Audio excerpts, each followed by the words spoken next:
Saudi আরবে sofa তৈরির কারখানায় আগুনে পুড়ে নিহত 4 বাংলাদেশির মধ্যে নওগাঁর 3 জন। তাদের মৃত্যুর খবরে স্তব্ধ পরিবারগুলো।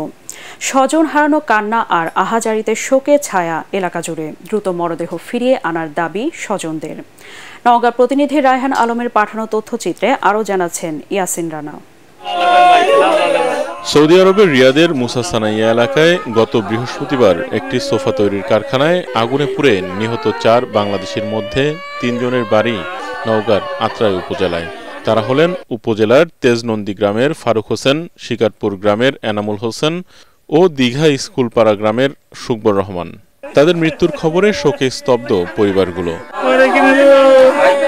স্বজনরা জানান, পরিবারের একমাত্র উপার্জনক্ষম ব্যক্তিকে হারিয়ে দিশেহারা পরিবারগুলো। তাদের মরদেহ দ্রুত দেশে ফিরিয়ে আনার পাশাপাশি অসহায় পরিবারগুলোতে সরকারি সহযোগিতার দাবি জানিয়েছেন এলাকাবাসী। আগুন লাগিছে, ফোন বন্ধ করে দিছে, ভালো থাকার জন্য, ভালো চলার জন্য গেছে। অনেক টাকা পয়সা ঋণ পাতি করে পাঠাইছি। সবার সব কত আশা, কিছু তো পুরো রইল না। পায়ের তোর আরো মাটি নাই আমার। আগুন ধরছে জানি, তারপরে রাত 10টার সময় খবর আইছে, মারা যাওয়ার খবর আইছে। তার 2টা ছেলে সন্তান আছে, ওর আর আশায় বিষয় বলতে কিছু নাই। সরকারের কাছে আবেদন জানাই, অতি শীঘ্রই যেন বাবার লাশ আমাদের কাছে ফিরিয়ে দেয়।